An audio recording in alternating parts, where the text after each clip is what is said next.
मध्य प्रदेश में ग्वालियर है, ग्वालियर के आसपास मुरैना है एक, ठीक है। वहाँ से ये फीमेल मेरे को बार बार अपनी स्टोरी भेज रही है कि ये आप मेरे को बताओ ये क्या है, दुनिया तक पहुँचाओ ये क्या है। अभी 3 दिन पहले ना मेरे पास एकदम से व्हाट्सएप पे मैसेज आया कि आप नहीं देखते कुछ भी, मैं आपको 2 महीने से स्टोरी भेज रही हूँ। मैंने बोला यार कौन है जिसकी स्टोरी मेरे से छूट गई, हालांकि तो छूटती है। मैंने सुना ना जब, तो मैंने जो सुना वो तो मैं बताऊंगा ही। मैंने सबसे पहले तो फीमेल को कॉल करा, मैं इसके मुंह से सुनना ज़्यादा सही रहेगा, क्योंकि इसने रिकॉर्डिंग में तो ऐसी ऐसी चीज़ें बताई है जो सुनने में ऐसा लग रहा है कि ये जिंदा कैसे है। हाँ। क्या हुआ, ये 7-8 साल पहले की बात है।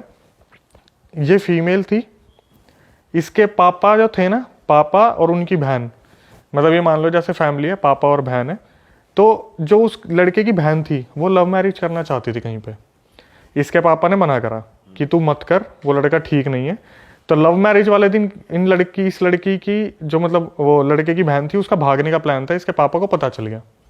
इसने क्या करा, अपनी बहन को बंद कर दिया कमरे में कि मैं तेरे को लव मैरिज नहीं करने दूंगा। उस लड़के की हो हा के कहीं टूट टाट के 1-2 साल बाद शादी हो गई, लेकिन इसकी बहन के दिमाग में ये चीज़ रह गई कि मेरी लव मैरिज नहीं होने दी, मैं बदला लूंगी। इसने क्या करा, जैसे जैसे इनकी फैमिली आगे बढ़ने लगी, बड़े होने लगे, तो दिमाग में तो था ही उसके कि मेरे को बदला लेना है, सही टाइम आने दो, ऐसा करूंगी कि इनकी पूरी फैमिली के जड़ तक ये चीज़ जाएगी। इसने क्या करा, ये जो फीमेल थी, बड़े होते होते इसने पूरी तांत्रिक विद्या सीख ली। पीछे पीछे ये क्या कर रही है किसी को नहीं पता, कॉलेज जा रही है, क्या कर रही है कुछ नहीं पता। इसने ऐसी तांत्रिक विद्या सीखी, अभी आप आगे सुनोगे, 7-8 साल हो गए, वो फीमेल अब तक फ्री नहीं हो पाई जिसके ऊपर ये बीत रहा है। ओके। जो बुआ लगी मेरे ख्याल से, जो भाई की बहन हुई वो बुआ लगी आने वाले बच्चों के लिए। तो क्या हुआ, इस जो बुआ थी, जो बहन थी, उसने इनके घर में जब बच्चे पैदा हो गए, इनके मंदिर के जो तस्वीरें थी उसके पीछे ले जाके कोई चीज रख दी।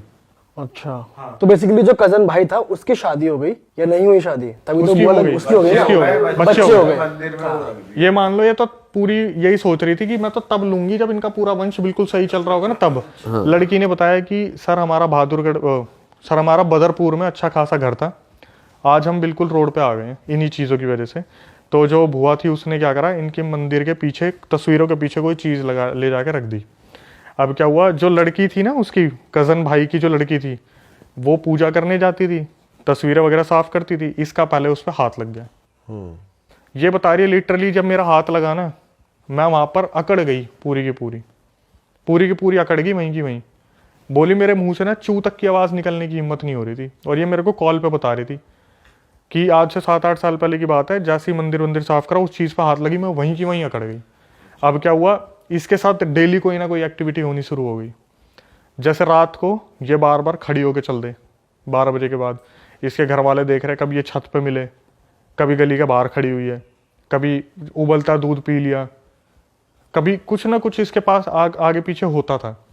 इसके घर वालों ने पता करा कि क्या सीन है क्या नहीं है, तो पता चला जी आपके घर में से ही किसी ने कुछ ब्लैक मैजिक का करा है। तो बता दिया कि ऐसे ऐसे वहाँ पर वो चीज़ रखी है मंदिर में, उसे आप फेंक के आ जाओ। इसके पापा से बस एक गलती हो गई, उनको बोला था वो थैला फेंक देना जिसमें भी वो चीज़ होगी। इसके पापा ने क्या करा, थैला ना फेंक के उस चीज़ को हाथ से निकाल के फेंक दिया। अब वो उनके हाथ में भी लग गई, और उनके हाथ में जब लगी ना, पूरा परिवार बिखर गया इनका। अब क्या हुआ, एक मतलब लड़की तो मैं बता रहा हूँ भाई, लड़की इतना ज़्यादा सफ़र कर रहा है ना लड़की ने। लड़की के साथ रोज़ ऐसा हो रहा था कि 12 बजे के बाद उठ के चल दी अपने आप, रोज़ 12 बजे। ये लोग बस यूं नज़र गाड़ के बैठे हुए हैं, कब ये सोएगी और कब हम इसे बंद करेंगे रखेंगे। रोज़ 12 बजे बाद उठती, कभी अपनी मम्मी के ऊपर जलती हुई चाय फेंक देती, कभी अपने पापा के ऊपर चाय फेंक देती, कभी जाकर लात मार देती। इसकी आवाज़ बिल्कुल बदल गई है। कैसी आवाज़? जैसे बोलता है ना, लड़की की आवाज़ में मर्द आदमी बात कर रहे हैं। हाँ। कि उठ जा, खड़ा हो, चल निकल मेरे घर से। तो बहुत तांत्रिकों के पास, मैंने अभी थोड़ी देर पहले कह रहा था ना कि हम तो 100 तांत्रिक के पास पैसे दे के आते हैं, कभी किसी तांत्रिक के पास जा रहे, कभी किसी तांत्रिक के पास जा रहे। तो एक तांत्रिक ने बताया कि ये जिन होता है, जिनसे एक छोटी कैटेगरी होती है, शायद उसे खबीज बोलते हैं, खबीज को जिनका बच्चा मानते हैं। तो वो इस लड़की के ऊपर छोड़ा हुआ है, खबीज को। अब वो पता क्या है, वो इससे फिजिकल नहीं होता, लेकिन इसको किसी के साथ देख भी नहीं सकता। अच्छा। जो इसके साथ है। अभी आगे क्या हुआ, अब ये परेशान है पूरा घर की भाई लड़की की शादी कैसे होगी। इन्होंने क्या करा, लड़की की कहीं पे बात चलाई, और लड़का जो था वो पुलिस में था, मध्य प्रदेश पुलिस में, जो ग्वालियर का मुरैना बताया। इस लड़की को ना पंडित जी ने बहुत ध्यान से समझाया था कि जब तेरी शादी होने वाली होगी ना, जो ताबीज़ तेरे को दे रखा बचने के लिए, इसे उतार के रख दियो फेरे के समय पे। जब फेरे होंगे तो इसे साइड में रख दियो, वरना ठीक नहीं होगा। ये लड़की इतनी ज़्यादा डरी हुई थी कि मेरी सगाई ना टूट जाए, मेरी शादी ना टूट जाए, हमारा घर वैसे ही बिल्कुल ज़मीन पे लग चुका है, मेरे पापा ने इतने पैसे इन्वेस्ट कर दिए हैं, अगर मेरी शादी टूट गई तो मेरा कुछ नहीं हो सकता, मैं बर्बाद हो जाऊंगी। इसने उस ताबीज़ के साथ फेरे ले लिए, फेरे हो रहे थे, इसने ताबीज़ नहीं उतारा, और इसकी उस खबीज से शादी हो गई। अरे तेरी।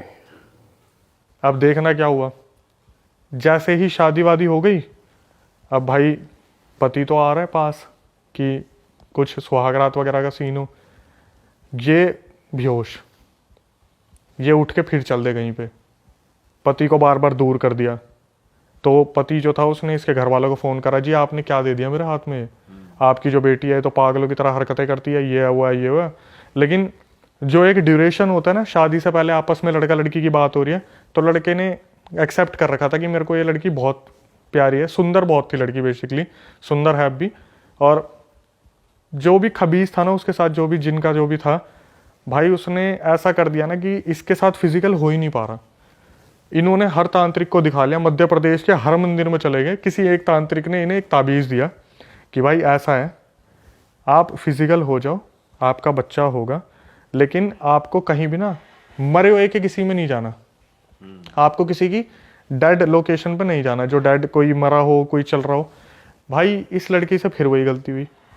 इसके साथ में जो इनकी भाभी ननद थी ना, वो भागी भागी आई कि दीदी दीदी वहाँ पर ना हमारे रिलेटिव में किसी की डेथ हो गई, और इसके दिमाग से 2-3 साल से चल रहा था, 2-3 साल जो थे सब कुछ ताबीज़ पहनने के टाइम के बाद सब कुछ शांत हो गया था। ये भागी भागी उसके साथ उस डेड वाले घर में घुस गई, वो ताबीज़ हो गया खंडित। पंडित ने मना करा था कि ऐसे घर में मत जाना जिसमें डेथ हो रखी हो, ये उसमें चलेगी, ताबीज़ हो गया खंडित। अब इनके और इनके पति के बीच में हालात बहुत ज़्यादा बिगड़ गए कि रोज रात को पंगे हो रहे हैं, ये हो रहा है वो हो रहा है। तो इसका पति ने ज़्यादातर हाथ नहीं उठाता था, इसके पति ने वो भी शुरू कर दिया। हाथ वगैरह उठाया तो एक दिन घर वाले कोई त्योहार की तीज वगैरह देने आए होंगे, उन्होंने देखा उसकी बेटी की गुद्दी पकड़ के चाटे चाटे मार रहे, और इनकी आपस कोई गृह क्लेश हुआ था। लेकिन वो अब पुलिस वाला जो था वो पता क्या नाम लेता था, इसके अंदर तो अब दिन में भी भूत आने शुरू हो गए, इसलिए मार रहा हूँ मैं तो। अब क्या हुआ, ये सब भाई बात चल ही रही थी, ये बड़ी मज़े वाली बात थी। मैंने बोला एक बात बताओ, ये 6-7 साल से आपका सीन चल रहा है भूत प्रेत का, क्या आपके पति ने कभी एक्शन लेने की नहीं सोची, या फिर कभी वो इस चीज़ में इन्वॉल्व नहीं हुए कि मैं जाके तांत्रिक से पता करूँ एक्चुअल में क्या है। बोली कि मैं आपको बता देती हूँ, वैसे मैं नहीं बताती किसी को। भाई उसने मेरे को बोला कि मेरे पति ना इस बारे में, क्योंकि वो पुलिस में है तो वो इस चीज़ को एक्सेप्ट नहीं कर सकते, पहली बात तो कि पैरानॉर्मल चीज़ें होती हैं। मेरे पति ना किसी से कुछ नहीं बोलते थे। उन्होंने एक बार मेरी मम्मी से बात की थी, और ये बात मुझे मेरी मम्मी से पता चली है कि मम्मी से जब मैंने बोला ना कि ये बच्चा पैदा नहीं कर पा रहे, क्या पता इनमें कमी हो, मेरा बच्चा तो जो है ऐसे ऐसे होगा नहीं, पंडित जी ने बोला ऐसे ऐसे। तो उसकी मम्मी पता क्या बोली, बोली बेटा आज तक इसने तेरे को बताया नहीं, 12 बजे के बाद ना तू इसको दबा के पीटती है। अच्छा। जो वो लड़की है, पुलिस वाले जो भाई साहब हैं उनके हस्बैंड, उसे उठा उठा के फेंकती है। अरे तेरी। लड़की को उस दिन पता चला कि मैं तो ना तो इन्हें पास आने देती, ऊपर से 12 बजे जब वो अपने होश में से चली आती है, खबीज बॉडी में आता है और वो धर के पीटता है बहुत अच्छे से। उस टाइम मेरे मुंह से पता क्या निकला, मैं ओह माय गॉड, मेरे मुंह से निकला। बोली अभी 1 साल पहले मैंने कंसीव किया था, 7 महीने में मेरा बच्चा मर गया। ये बोल के वो रोने लगी। मैं बोला कि आपके हस्बैंड में कोई कमी हो, अभी वो क्या चल रहा है क्या नहीं चल रहा। बोली सर कम से कम 7-8 साल हो गए, मैं इस चीज़ से बाहर ही नहीं निकल पा रही, कुछ ताबीज़ों और लॉकेटों की वजह से चल रही हूँ मैं। जिस दिन ये मेरे गले से उतरते हैं या कुछ हो जाता है, उसी दिन मैं कुछ ना कुछ खेल कर देती हूँ। अभी भी मतलब ये कंटिन्यू है। अपने पति को पीट देगी, अपने घर वालों को पीट देगी। ससुराल में तो डरे डरे रहते, उससे कोई कुछ बोलता ही नहीं ज़्यादा। आई रसोई में खाना बनाया, अब खाना बना के चली गई, अपने सो गई। दिन में 24 घंटे में से कम नहीं तो 16 घंटे की नींद उसे चाहिए। क्यों? वो खबीज जब भी उसकी बॉडी में आता है या आसपास आता है ना, इसका शरीर टूट जाता है।